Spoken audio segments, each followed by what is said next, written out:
بسم اللہ الرحمن الرحیم، السلام علیکم۔ ہنسنے کی باتیں بھی بہت ساری ہیں، رونے کی تو ہیں ہی ہیں۔ قوم کی قسمت میں ہم نے رونے لکھ بھی دیے۔ سورج بڑا تیز ہے، اس لیے میں شاید یہ انواع بات کروں آپ سے،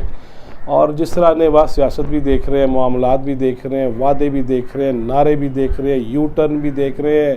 پھر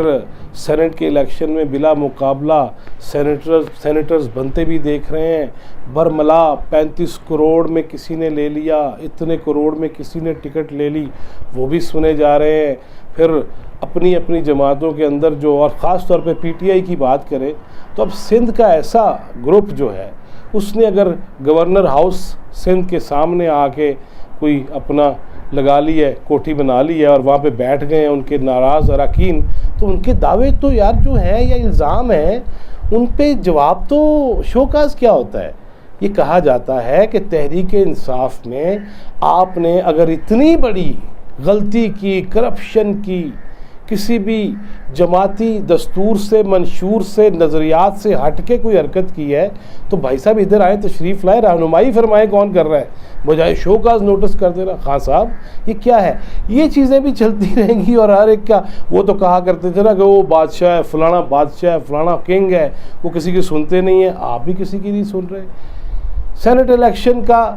گرما جو ہے نا، وہ مارکا اور گرما گرم وہ چل پڑا ہوا ہے، اور آپ کو پتہ ہی ہے، ہم بھی بات کرتے رہتے ہیں، باقی دوست بھی چینلز پہ بھی دیکھ لیں، اخبارات میں بھی دیکھ لیں، ایک ہی ٹاپک ہے سینٹ الیکشن، اور خاص طور پہ وہ اسلام آباد جو کیپٹل ہے جس میں میں اس وقت بیٹھا ہوا ہوں اور آپ سے ہم کلام ہوں، اس کے اندر جناب یوسف رضا گیلانی اور جناب عبدالحفیظ شیخ، ان کے درمیان جو پیپلز پارٹی اور پی ڈی ایم کے حوالے سے مقابلہ ہے، اس میں روز اتار چڑھاؤ آتے جا رہے ہیں۔ یہ بھی اطلاعات ہیں، اور پارٹی ذرائع بھی یہ بتاتے ہیں، اور واقفان حال اور سینئر دوست بھی یہ کہتے ہیں کہ 2-3 ایسے عناصر پی ٹی آئی میں سامنے آئے ہیں جو حفیظ شیخ صاحب کو ووٹ یا تو دیں گے نہیں، یا بہت وڈی کنی کترا رہے ہیں۔ اور اگر واقعتاً اسٹیبلشمنٹ جو ہے وہ نیوٹرل رہتی ہے، اگر کسی پہ زور آزمائی نہیں ہوتی، یہ اپوزیشن اراکین کا بھی یہی کہنا ہے، اور انہی کی طرف سے یہ بات سامنے آتی بھی ہے کہ اگر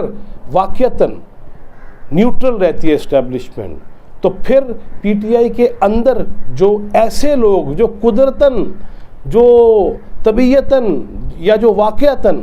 جو پی ٹی آئی کے لوگ ہیں، مثلاً اسد عمر کے بارے میں یہ بات بھی ہے کہ وہ کس طرح حفیظ شیخ کو ووٹ دے دیں گے جو ان کی وزارت پہ آگے بیٹھ گیا۔ اور اسد عمر تو وہ ہے نا جو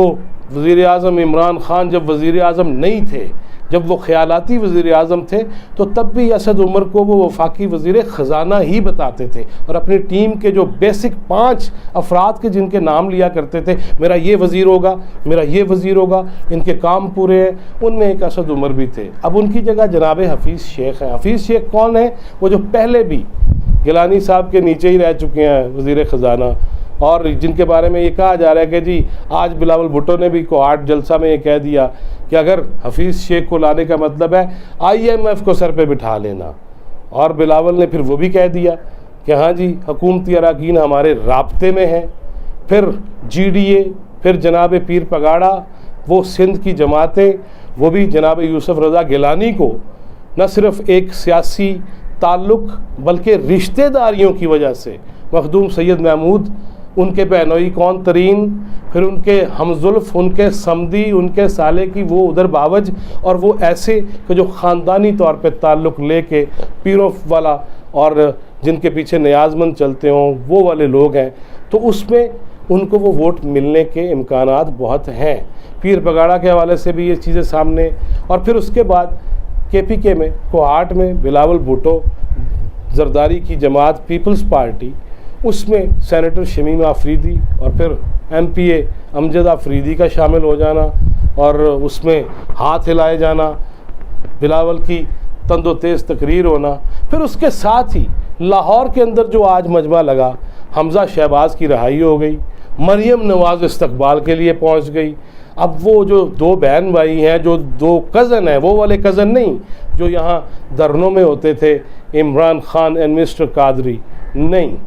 یہ وہ والے کزن ہیں جو چاچے اور تائے کے بیٹا بیٹی ہیں، اور وہ پہنچی وہاں پہ نون لیگ کے اندر گروپنگ کے حوالے سے جو اچھے مگوئیاں، تجزیے، تبصرے اور خواہشیں، وہ ساری بھی آپ کے سامنے ہیں. تو 2-3 چیزیں یہ ہے اسلام آباد سے کہ ایک تو گیلانی صاحب کے پلڑے میں لوگوں کا بھی، عام میڈیا جو جانتا ہے گیلانی صاحب کو، اور وہ لوگ جو پارلیمنٹیرینز رہ چکے ہیں، جو پرانے سیاست دان ہیں، جن کی آگے اولادیں مستقبل میں بڑے جو مناصب ہیں اور عہدے ہیں ان کے خواب دیکھ رہی ہیں، اور وہ بھی دیکھتے ہیں کہ ہمارے بچے وہاں پہنچ جائیں. ان میں گیلانی صاحب کی بات یقیناً ایسی رکھی جاتی ہے. اسد عمر اگر نہیں ووٹ دے گا، یا خسرو بختیار، وہ پچھلے دنوں سنا ہے کہ وہ شفیع شیخ صاحب کو ملنے گئے وزیر صاحب، تو انہوں نے وہ 2.5 گھنٹے بٹھائے رکھا، تو اس پہ انہوں نے پھر اپنی زبان میں تیز زبان میں اور پھر بغیر کیمرے کے اعلیٰ عرفہ زبان میں بھی حفیظ شیخ صاحب کے لیے سال ثواب بھیجا. تو وہ بھی کس طرح ووٹ دیں گے؟ نصر اللہ دریشک صاحب ہیں، یہ دیگر ایک لمبی فہرست ہے. کچھ لوگ ایسے ہیں جو کہتے ہیں حفیظ شیخ نے ووٹ نہ دے سا، کچھ لوگ ہیں جو کہتے ہیں اسی ووٹ ہی نہیں دینا پائے نہیں جاؤ گا. اتنا گند سامنے آن تو بعد بھی اگر پیپلز پارٹی اسلام آباد سے جناب گیلانی کی نشست حاصل کر لیتی ہے، پھر یہ بھی اسلام آباد کے اندر باقی شہروں میں بھی ہو رہا ہوگا، اور ہر تھڑے پہ ہو رہا ہے، اور ہر بڑی جگہ پہ، بلند جگہ پہ اور نیچی جگہ پہ انسان سوچ رہے ہیں جو وہ یہی ہے کہ اگر گیلانی صاحب سینٹ کے رکن ہو جاتے ہیں تو پھر چیئرمین سینٹ کی بھی کہانی آگے پڑھنی ہے، اور وہ بھی ایک لمبی کہانی چل سکتی ہے. اس میں اس کے ساتھ ساتھ جو اصل خبر ہے اج دی وہ ہے کہ تیاری تو ہمیشہ سیاح بندہ رکھتا ہے، لیکن حکومت نے اور جناب عمران خان کے بعض وہ قانونی مشیر جو ابھی سینیٹر نہیں بنے، وہ کیا ہے، وہ ابھی سوچ رہے ہیں کہ اگر عددی اکثریت تعداد وہ ہمارے حق میں نہ آئے تو پھر اگلا قدم کیا اٹھایا جا سکتا ہے. اور کہیں اس میں اسمبلیاں تو تحلیل نہیں کر دی جائیں گی کیونکہ سینٹ تو سینٹ رہتا ہے، اسمبلیاں تحلیل کرنے کا خان صاحب سوچ رہے ہیں، اور اس پہ قانونی مشاورت کی جا رہی ہے.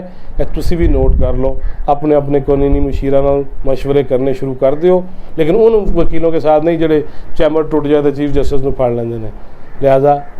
قانونی مشیر اب آ گئے ہیں میدان میں، اور اعتزاز احسن بھی ان میں شامل ہیں. اس پہ پھر اگلی نیکسٹ ویڈیو میں مزید باتیں کریں گے. دیکھتے رہیے چوتھا ستون.